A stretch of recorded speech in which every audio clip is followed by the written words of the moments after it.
to sort of hate crime AI users is insane. What I wouldn't do is tell people that the story that you're doing, and if you're trying to sell a campaign or make a campaign, I wouldn't tell people it's yours if you solely used AI to create it, because there's no copyright with AI stuff. So if it's not yours, so there's like a gray area there, but I think it's completely fine. Think about what we're talking about: playing a game with your friends. This is using a tool to help make that time more fun and enjoyable. Last night I played in my local game here, and the first 45 minutes of that session I was just laughing.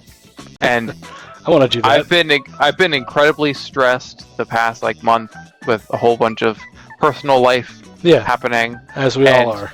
At that moment, that was exactly what I needed, was just to laugh.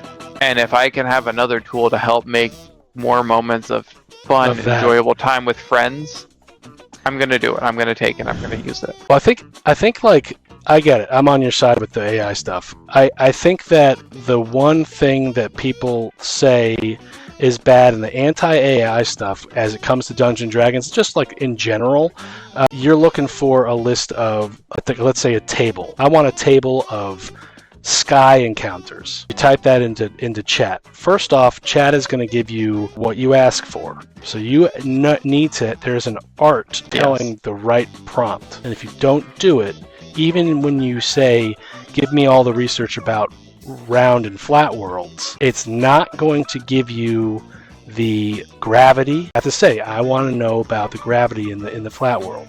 It's sort of like an advanced search engine. But the reason why people get upset about it is because if you're creating a random sky encounter table, and there are 15 different people who've published books, like on D&D Beyond, who have made these things, those are used in AI to create those tables. So what they're saying is they're not getting credit for the AI use of those tables when you use it on.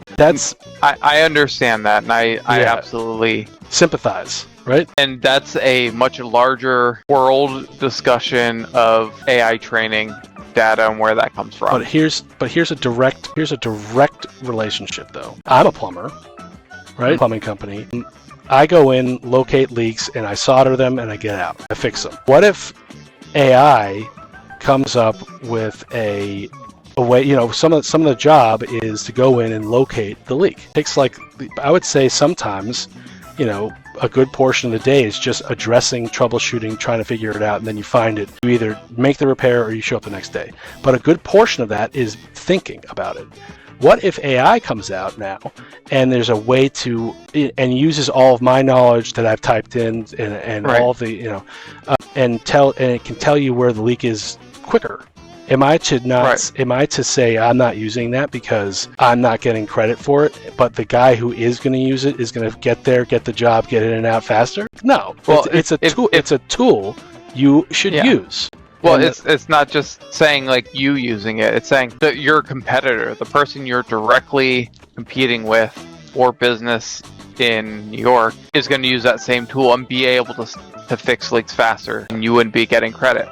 But it's still a tool that we all get to use. And it makes the world better. Should I not be allowed to post on these Reddit D&D sites because my imagery in my YouTube channel picture is generated using AI for a program that I pay for to help me generate it? I got kicked out for that. That was insane. I was like, look at all this content I'm creating, and it's fun to watch, and they kicked me out because of that. That's insane. But I'm pro AI when it comes to, obviously the artists get.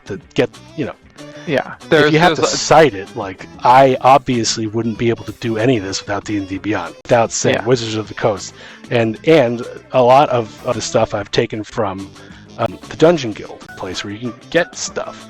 But to sort of hate crime AI users is insane. I think that's going to blow over though. But I'll hold back a little.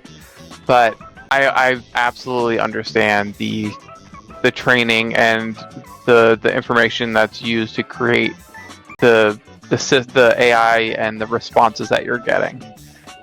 It's no different than me reading all of that information, reworking all of the knowledge that I have to create that other document. Like if I like your table of the sky encounters, if I went and read all those books or read whatever was free online and came up and created a table, I don't think anyone would have a problem with that. And that's the same thing that is happening. It's just faster. I understand the training, the data used to train. Yeah.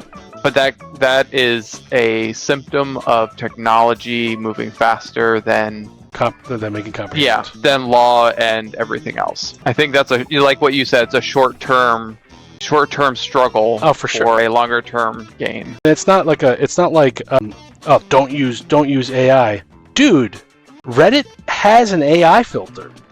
Like Google uses AI. Every single company, your cell phone uses AI to type text messages better. You're not going to use that, or like simplify your emails. I mean, come on. It confirm, so I don't throw this company under the bus if they don't want to be. But like you said, every place you go to, they have an AI something. Yeah, and they have to because more and more people are going towards it. Yeah, but like with Canva, you go onto Canva where you're there with a bunch of tools to create documents, and here, new tab, it's an AI image generator. Yeah, Instagram has AI things. I use those all the time for my my polls when I put them out there. Right. I should do more polls, by the way. More polls. But yeah, so AI to mess with us. AI for D&D, I would say, to make it easy to use. Like, you don't want to obviously build your world around it, because the fun part about D&D is building your world yourself. But once you have the framework, you can use it to, as you said, crisping up the edges or whatever you want to do.